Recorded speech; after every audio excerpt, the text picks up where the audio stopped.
बहुत समय पहले की बात है। एक छोटे से गांव में एक बहुत ही गरीब परिवार रहता था। उस परिवार में रघु और उसकी पत्नी थी। वे लोग बहुत ही गरीबी में अपने दिन बिता रहे थे। उस गांव में रघु का बड़ा भाई भी रहता था, जो बहुत ही पैसे वाला था। एक दिन गरीबी से तंग आकर रघु की पत्नी रघु से कहती है, आपके बड़े भाई के पास भगवान का दिया हुआ सब कुछ है। धन दौलत संपत्ति की उन्हें कोई कमी नहीं है, मगर वे फिर भी हमारी मदद नहीं करते। कभी ये भी मालूम करने की कोशिश नहीं करते कि मेरा छोटा भाई का परिवार कैसा है, अपना जीवन वे लोग कैसे बिता रहे हैं। सावित्री, आज के जमाने में कोई किसी की मदद नहीं करता, चाहे वो छोटा भाई ही क्यों ना हो। बड़े भैया को हमारी इस हालत के बारे में सब कुछ पता है और वे ये भी जानते हैं कि हमारे पास धन के नाम पर कुछ भी नहीं है। हमारे लिए तो एक वक्त की रोटी जुटा पाना भी बहुत मुश्किल है। आपके भाई के पास दिल नहीं पत्थर है। जो आदमी अपने छोटे भाई की मजबूरी नहीं समझ सकता, और इससे बड़ी क्या कठोरता होगी। 2 दिन पहले तुम्हारी बुआ की बेटी आई थी। आपके बड़े भैया ने उसे पानी के लिए तक नहीं पूछा और उल्टा बहुत सारी बातें सुना दी। उन्होंने कहा कि तुम मुझसे मिलाने नहीं आई हो, बल्कि मेरे दौलत के कारण मेरे पास आई हो। वो बेचारी आपके बड़े भैया की बात सुनकर रोने लगी और फिर अपने घर जाने लगी। मैं उसको किसी भी तरह समझाकर अपने घर ले आई। सावित्री, तुमने बहुत अच्छा किया जो उसको समझाकर यहाँ ले आई। रघु का बड़ा भाई सुरेश बहुत ही कंजूस और लालची था। उसे सिर्फ अपनी दौलत और खुद से मतलब था। वो गरीब लोगों को कुछ नहीं समझता था। एक दिन गांव में एक बूढ़ी औरत आती है। उसने जब सुरेश की बहुत बड़ी हवेली देखी तो वो सुरेश के घर चली गई। बेटा, मैं एक मुसाफिर हूँ और बहुत दूर से बड़ा लंबा रास्ता तय करके यहाँ तक आई हूँ। इसलिए मुझे बहुत ज़्यादा थकान हो गई है और भूख प्यास के बारे में मेरा बुरा हाल है। और अभी शाम हो गई है, कुछ ही देर में रात हो जाएगी।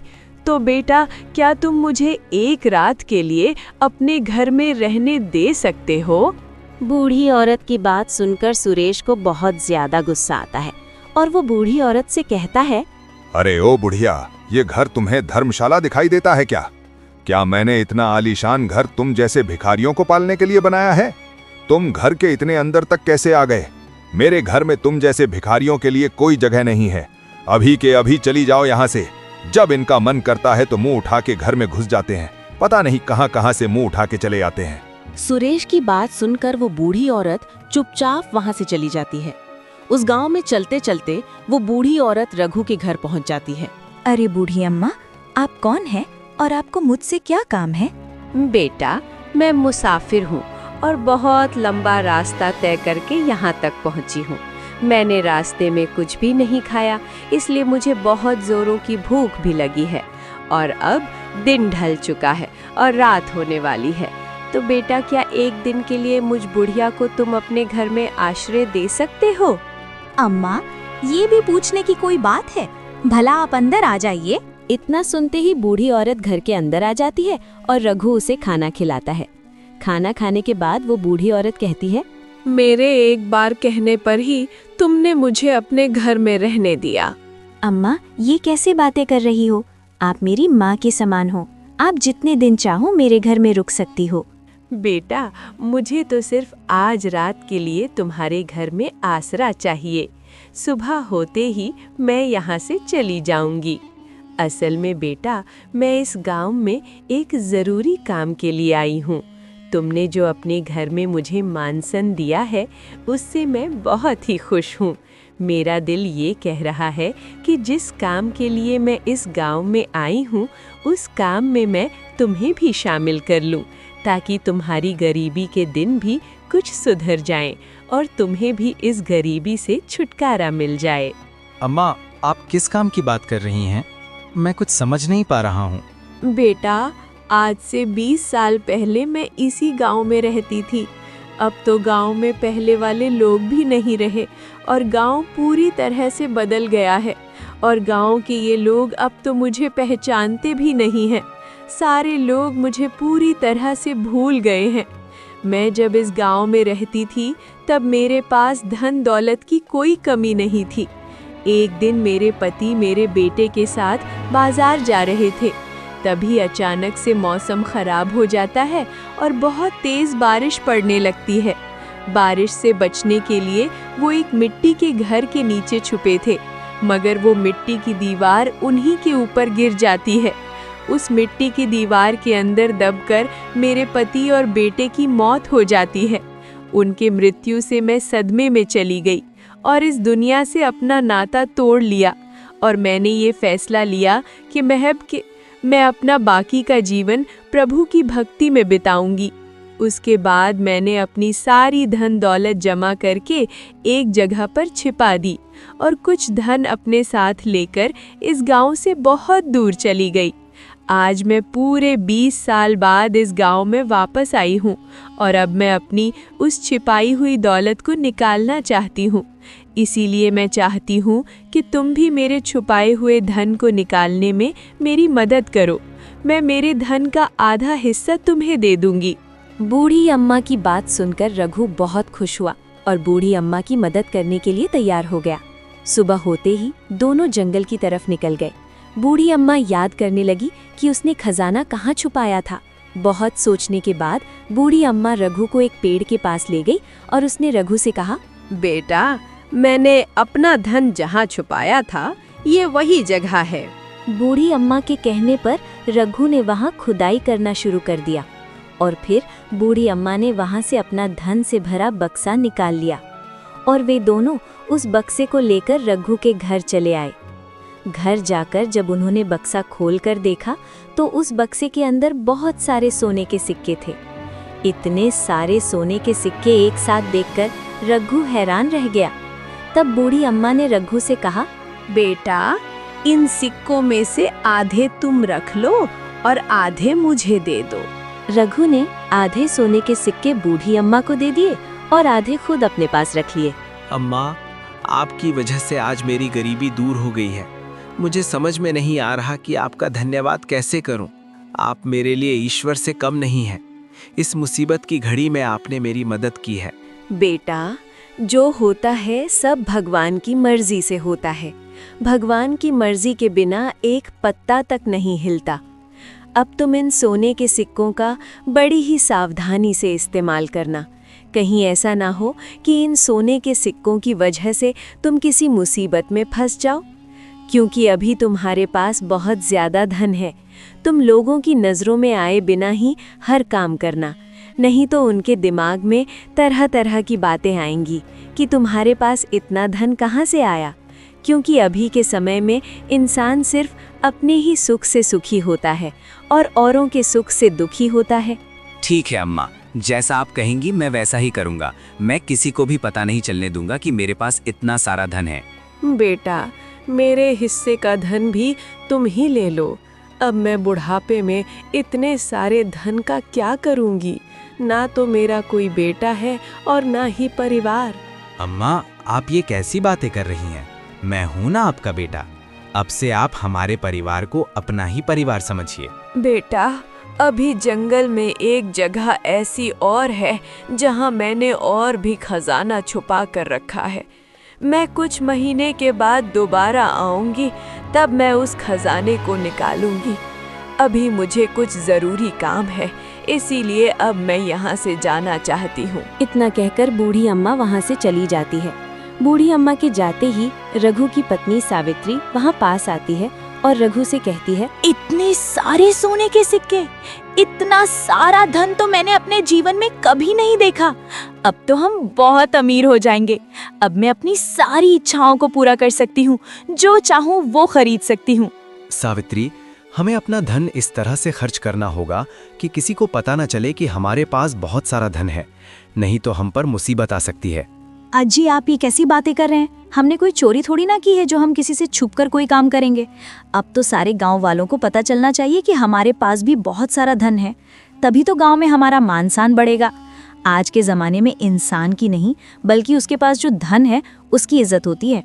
अगर आपके पास पैसे हैं तो दुनिया आपको पूछेगी, अगर आपके पास पैसे नहीं है तो सारे लोग मुंह छुपा कर निकल जाते हैं। सावित्री, तुम बात ठीक कह रही हो, मगर अभी के लिए तुम्हें थोड़ा धैर्य रखना होगा। रघु किसी तरह अपनी पत्नी को समझ लेता है और रघु थोड़ा थोड़ा करके उस खजाने का इस्तेमाल करना शुरू करता है। कुछ ही दिनों में रघु का रहन सहन बदल जाता है। वो सबसे पहले अपने पुराने मकान की जगह एक बड़ा सा आलीशान घर बनवाता है। अब रघु बहुत ही अमीर बन चुका था। इतने अमीर बनने के बाद भी रघु के मन में जरा सा भी किसी चीज का घमंड नहीं था, बल्कि वो पहले की तरह किसी साधारण इंसान की तरह ही रहता था। रघु अपने दरवाजे पर आने वाले हर गरीब, लाचार, बेबस इंसानों की हमेशा मदद करता।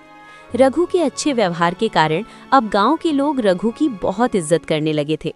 मगर दूसरी तरफ रघु का बड़ा भाई सुरेश रघु की तरक्की से बिल्कुल खुश नहीं था। सुरेश एक दिन अपनी पत्नी से कहता है, मेरी समझ में बिल्कुल नहीं आ रहा है कि आखिर रघु इतना धनी कैसे हो गया। अब तो गांव वाले भी इसकी बहुत इज्जत करने लगे हैं। हाँ जी, ये बात तो बिल्कुल सच है। इसमें जरूर कोई राज है, नहीं तो ऐसे रातों रात कौन इतना अमीर हो जाता है। हमें आपके छोटे भाई की अमीरी का राज पता करना होगा। मैं आज किसी बहाने से आपके छोटे भाई के घर जाऊंगी और ये पता करके ही आऊंगी कि आखिर उसके धनवान होने का क्या राज है। अगले दिन सुरभ रघु के घर जाती है और रघु की पत्नी से कहती है, अब तो तुम लोग बहुत अमीर हो गए हो। गांव के लोग तो तुम्हारी बहुत तारीफ करते हैं कि रघु गरीब दुखियों की बहुत मदद करता है। दीदी, ये तो सब ईश्वर की कृपा है। रघु और सुरेश की पत्नी एक दूसरे से बहुत ज्यादा जलती थीं। इसलिए सुरभि गुस्से में सावित्री से कहती है, तुम लोग चाहे जितने भी अमीर हो जाओ, लेकिन हमारी बराबरी कभी नहीं कर सकते। तुम रहोगी तो भिखारी की भिखारी ही। सुरभि की बात सुनकर सावित्री को बहुत ज्यादा गुस्सा आता है और वो गुस्से में बोलती है, आप अपने आप को समझते क्या हैं कि हमारे पास धन नहीं है? अरे हमारे पास बहुत है। हमारे पास इतना धन है कि हम तुम्हारी हवेली, जमीन, सारा कुछ खरीद सकते हैं। अभी हमारे पास जंगल में और खजाना है जिसे हम निकालकर और भी ज्यादा अमीर हो जाएंगे। सावित्री की बात सुनकर सुरभि को समझ में आ जाता है कि जरूर दाल में कुछ काला है। वो जल्दी से घर जाती है और अपने पति से कहती है, सुनिए जी, आपके भाई के हाथ कोई खजाना लग गया है जिससे वो रातों रात इतना अमीर हो गया है। उसकी पत्नी कह रही थी कि अभी हमारे पास जंगल में और भी खजाना है जिसे निकालकर हम और भी अमीर हो जाएंगे। अजी, अब हमें कैसे भी करती उस खजाने का पता लगाना होगा जिसकी बात सावित्री मुझसे कह रही थी। अरे वो खजाना हमारे हाथ लग गया ना, तो हमारी गांव क्या, आसपास के गांव में भी हमसे ज्यादा अमीर कोई नहीं होगा। पत्नी की बात सुनकर सुरेश हैरान रह जाता है और वो अपनी पत्नी से कहता है, भाग्यवान, कहीं सावित्री तुमसे झूठ तो नहीं बोल रही थी ना कि जंगल में खजाना है? नहीं जी, वो झूठ नहीं बोल रही थी। वो बिल्कुल सच बोल रही थी, क्योंकि वो मुझे नीचा दिखाना चाहती है। मगर उस बेवकूफ को नहीं पता है कि हम उससे पहले वो खजाना निकाल लेंगे। मगर सुरभि, जंगल से खजाना ढूंढ के निकलना इतना आसान नहीं है जितना तुम समझ रही हो। इतना घना जंगल है, हम कहाँ उस खजाने को ढूंढते फिरेंगे। हमें समझदारी से काम लेना होगा। सुरेश बहुत देर तक कुछ सोचने लगता है। तभी उसे बुढ़िया की याद आई जो उसके घर आई थी और उसने उसे भगा दिया था। हाँ, मुझे तो लगता है कि रघु उस बूढ़ी अम्मा की वजह से इतना अमीर हुआ है। जरूर उस बूढ़ी अम्मा ने ही रघु को उस खजाने के बारे में बताया है, क्योंकि वो बूढ़ी औरत उस दिन से पहले कभी भी हमारे गांव में नजर नहीं आई थी और उसके यहाँ से जाने के बाद ही रघु इतना अमीर हुआ है। अब हमें रघु पर हर वक्त नजर रखनी होगी कि वो क्या करता है और कहाँ जाता है, किससे मिलता है, तभी हम उस खजाने तक पहुँच सकते हैं। इसी तरह कई दिन बीत जाते हैं और एक दिन वो बूढ़ी औरत फिर से उस गांव में वापस आती है। बूढ़ी औरत को देखते ही सुरेश सतर्क हो जाता है और पूरे दिन उस पर नजर रखने लगता है। वो बूढ़ी औरत सीधे रघु के घर जाती है। ये रघु उस बूढ़ी अम्मा को देखकर बहुत खुश होता है। बेटा, अभी मैं गांव के हालात मालूम करने आई हूँ। सभी गांव वाले तुम्हारी तारीफ कर रहे थे। वो कह रहे थे कि जो अभी लाचार बेबस तुम्हारे दरवाजे पर आता है, तुम उसे खाली हाथ नहीं जाने देते हो। बेटा, ये तुम बहुत अच्छा काम कर रहे हो। अम्मा, हाँ, सब आपकी ही मेहरबानी है। आपकी वजह से ही आज मैं गांव वालों की मदद कर पा रहा हूँ। बेटा, शायद अब मैं इस गांव में ना आ सकूं, इसलिए मैं अपना दूसरा खजाना तुम्हें दिखाना चाहती हूँ। बेटा, ज़रूरत पड़ने पर तुम वो खजाना निकाल लेना और अपने पास हिफाजत से रखना। बेटा, तुम कोई मुझे सोने की जगह दे दो, क्योंकि मैं बहुत थक चुकी हूँ और मुझे बहुत नींद भी आ रही है। हम कल सुबह उसी जगह पर चलेंगे जहाँ मैंने वो खजाना छुपाया है। अगले दिन रघु और बूढ़ी अम्मा जंगल की ओर निकल जाते हैं। सुरेश उन पर कई दिनों से नजर गड़ाए बैठा था, इसलिए वो भी उनके पीछे जंगल की ओर निकल जाता है। फिर बूढ़ी अम्मा जंगल में एक जगह रुक जाती हैं। बेटा, मैंने इस जगह पे अपना दूसरा खजाना छुपाया है। ज़रूरत पड़ने पर तुम यहाँ से वो खजाना निकाल लेना। बेटा, इस जगह के बारे में किसी को पता नहीं चलना चाहिए। अगर खजाना किसी दूसरे आदमी के हाथ लग गया तो पता नहीं वो इसका किस काम के लिए इस्तेमाल करेगा। अम्मा, आप जरा सा भी चिंता मत कीजिए, मैं किसी को भी इस जगह के बारे में पता नहीं चलने दूंगा। सुरेश चुपचाप उन दोनों की बातें सुन रहा था और मन ही मन बहुत खुश हो रहा था कि आज उसके हाथ इतना सारा खजाना लग जाएगा। इसके बाद वो गांव का सबसे अमीर आदमी बन जाएगा। सुरेश जल्दी से अपने घर जाता है और अपनी पत्नी से कहता है, सुरभ, मुझे उस खजाने के बारे में पता चल गया है जहां उस बूढ़ी औरत ने वो खजाना छुपाया है। मुझे उस खजाने का पता चल चुका है। अब मैं कल रात को वो खजाना निकाल के ले आऊंगा और फिर इस गांव का सबसे अमीर आदमी बन जाऊंगा। अपने पति की बात सुनकर सुरभि बहुत खुश होती है और घमंड से बोलती है, अरे वाह, अब तो हम इस गांव में सबसे ज्यादा अमीर बन जाएंगे। बस वो खजाना जल्दी से हमारे हाथ लग जाए, फिर देख लूंगी उस सावित्री को भी। बहुत ही अकड़ में उस दिन बातें कर रही थी। सुरभि अपने आप को बहुत ही होशियार समझती थी, मगर वो बहुत बड़ी मूर्ख थी। वो जल्दी से सावित्री के घर जाती है और उसे कहती है, उस दिन तुम बहुत अकड़ रही थी ना, अब तुम देखना, बस कुछ ही दिनों की बात है, हम बहुत ही जल्दी अमीर होने वाले हैं, क्योंकि मेरे पति को भी जंगल में किसी खजाने का पता चला है, जिसे निकालकर हम तुम लोगों से भी ज्यादा अमीर हो जाएंगे और फिर हमारी बराबरी कोई नहीं कर पाएगा। इतना कहकर सुरभि इतराती हुई अपने घर चली जाती है। सुरभि की बात सुनकर सावित्री बहुत ज्यादा परेशान हो जाती है।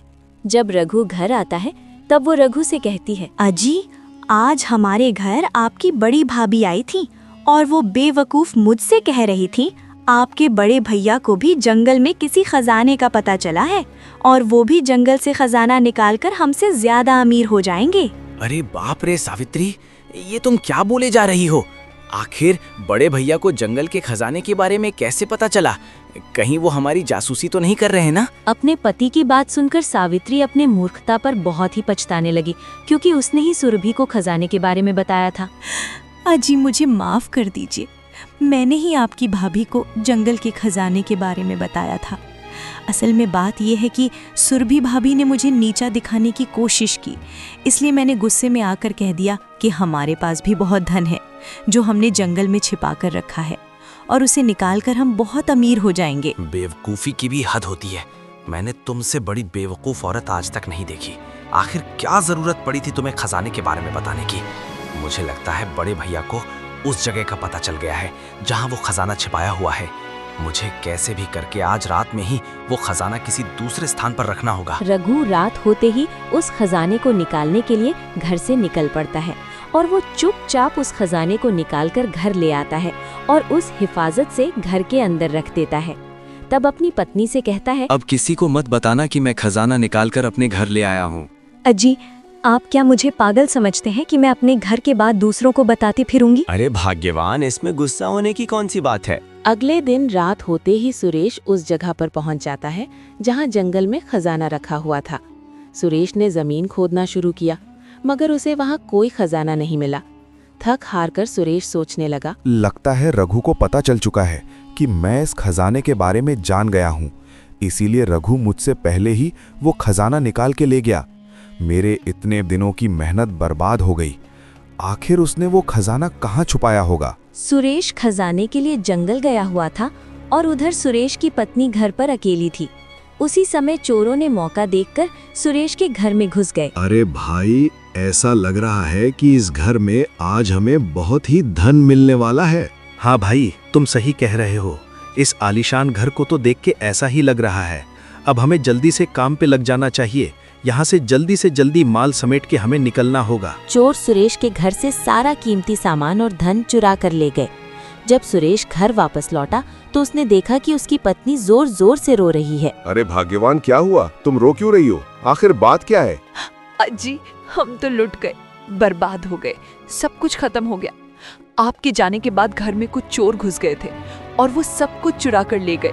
और अब घर में कुछ भी नहीं बचा है। जब सुरेश को ये पता चला कि उसके घर में चोरी हो गई है तो वो बिल्कुल सुन पड़ गया, मानो उसके शरीर में जान ही नहीं है। तब बहुत हिम्मत करके वो बोला, अमीर होने के चक्कर में हमने अपना सब कुछ गवा दिया, अब हमारे पास कुछ भी नहीं बचा। अजी, मगर आप तो खाली हाथ ही लौट आए हैं। आप तो जंगल से खजाना निकालने गए थे ना? जहाँ खजाना था मैंने उस जगह पर बहुत खुदाई की, मगर वहाँ खजाना नहीं मिला। मुझे लगता है कि रघु को मेरे बारे में पता चल गया था, इसलिए उसने मेरे जाने से पहले ही उस खजाने को निकाल लिया। तुम्हारे लालच के कारण आज मैं बर्बाद हो गया। आज इस बर्बादी की कगार पर मैं तुम्हारी वजह से पहुंचा हूं। हमने उस धन को हासिल करने की कोशिश की जो कभी हमारा था ही नहीं, और इस लालच में हम अपने ही धन से वंचित हो गए। ना ही तुम रघु और उसकी पत्नी से जलन करती और ना ही हमारी ये हालात होती। दोनों पति पत्नी काफी दिनों तक बहुत दुखी रहे। सुरेश ने तो अपने धन की चिंता में खाना पीना भी छोड़ दिया था, जिस कारण वो बीमार पड़ गया। अब उसके पास इतना धन भी नहीं था कि वो अपना इलाज करा सके। लेकिन जब ये बात रघु को पता चली कि उसका बड़ा भाई बहुत ही ज्यादा बीमार है, तो वो जल्दी से उसके पास चला गया। भैया, आप इतने ज्यादा बीमार कैसे हो गए? आपकी हालत ऐसी कैसे हो गई? आपने मुझे खबर क्यों नहीं भिजवाया? आपने मुझे क्यों नहीं बताया कि आपके पास इलाज के लिए भी कैसे नहीं है? अपने छोटे भाई की ऐसी बातों को सुनकर सुरेश की आंखों में आंसू आ जाते हैं। उसका मन तो ऐसा हो रहा था कि वो अपने छोटे भाई के गले लगकर खूब रोए, लेकिन सुरेश में अब इतनी ताकत भी नहीं बची थी कि वो अपने बिस्तर से उठ सके। इसलिए बिस्तर पर लेटे हुए ही रोते हुए उसने अपने भाई से कहा, रघु मेरे छोटे भाई, मुझे माफ कर दे। मैंने हमेशा तुम्हारा बुरा चाहा। मैं अपनी अमीरी आगे किसी को कुछ नहीं समझता था, मगर ऊपर वाले की लाठी के मार से कोई नहीं बच पाता है। भगवान ने मुझे दिखा दिया कि इंसान एक पल में अमीर और एक पल में ही गरीब हो जाता है। तू तो गरीबी में जीता रहा और मैंने कभी तुम्हारी मदद नहीं की। मैंने बहुत बुरे कर्म किए, इसलिए मुझे सजा मिलनी चाहिए। हाँ, मिलनी चाहिए। भैया, आप ऐसे क्यों बोल रहे हैं इसे? वो पुराने दिन अब बीत चुके हैं और मैं आपसे बिल्कुल भी नाराज नहीं हूँ। आप मेरे बड़े भाई हैं और इस मुसीबत के समय में मैं आपकी मदद नहीं करूँगा तो और कौन करेगा? मैं अभी वैद्य जी के पास जाता हूँ और उन्हें बुलाकर लाता हूँ। रघु जल्दी से गया और एक वैद्य जी को बुलाकर ले आया। वैद्य जी ने बहुत अच्छे से सुरेश की जांच की और कहा, घबराने की जरूरत नहीं है। मानसिक तनाव की वजह से इनके शरीर में बहुत ही ज्यादा कमजोरी आ गई है।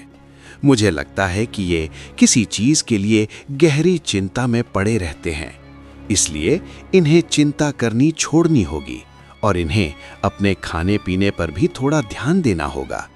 अगर ये ऐसा करेंगे और मेरी दवाएं समय पर लेते रहेंगे तो कुछ भी दिनों में ये बिल्कुल स्वस्थ हो जाएंगे। वैद्य जी ने कुछ दवाइयां दी और वहां से चले गए। कुछ दिनों के बाद सुरेश एकदम स्वस्थ हो जाता है और दोनों भाई आपस में मिलजुल कर रहने लगते हैं और हंसी खुशी अपना जीवन बिताने लगते हैं। अगर ये कहानी आपको अच्छा लगा हो तो वीडियो को लाइक करके कमेंट में अपना राय लिखें कि आपको कैसा कहानी सुनना है, और चैनल को सब्सक्राइब कर दें ताकि अगला वीडियो का नोटिफिकेशन मिले।